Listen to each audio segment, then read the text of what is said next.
Hello everyone, this is Anita. This video covers my progress with CCPP 4.0. This is my second static web page. You can see here. It is a sample view. It has a title called to-do list and a paragraph and a small title and a second title as read a book, and a brief description is given in these 4 lines, and it has a button element, text as start, and here small paragraph you can see underlined, and the requirements are given below. The background URL is this one, and this is the image, and background color for button is orange, and text color is white. And then coming to font family, it is given as Roboto, and the code requirements for this building this web page are given on the right side. You can see here this is HTML code, and in HTML the main code is written in between the body tags. Here you can see. And coming to this web page, here the background image is occupying this full viewport, so I have given this image to a container. In HTML you can see container is div element.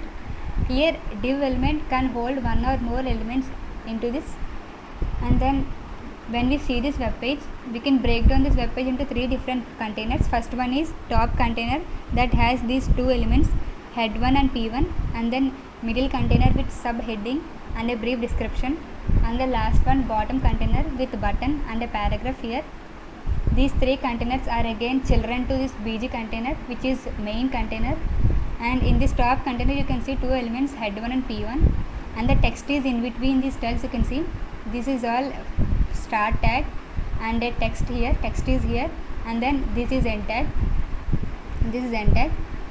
and this is the middle container, and it has subtitle as h2 with the tag, and the brief description tag is p2, and the text is written in between these tags. You can see here.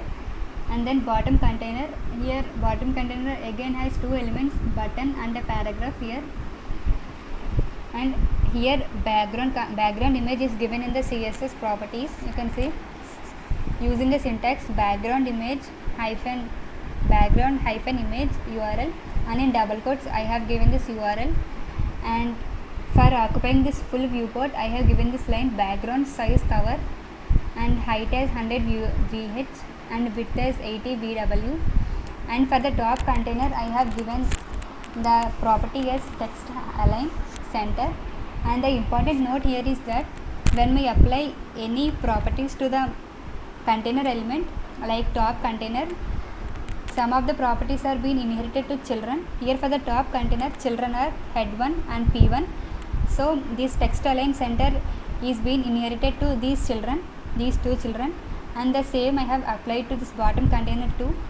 Here bottom container elements are first one start button, and then here paragraph. These 2 are aligned center by inheriting this property. You can see, and the individual CSS properties are given here.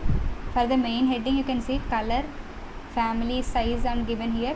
For the boldness of this title I have given this line font hyphen weight bold, and for the paragraph color, font family and all, and you can see here. And for the button, here I have used too many CSS properties. Those are first one height, width, color and so on. And the main thing is that here for the paragraph element, this underline is achieved by this line text hyphen decoration is underlined, and when we wanted to achieve this type of stylings and all, we need to club this both CSS and HTML languages. For this we use this one. In the start tag, class is equals to double quotes, we provide this name bg container and top and all, and when I run this code, this is my output. It is same as above one. And thank you for watching my video. Do give your feedback in the comment section, and thank you once again.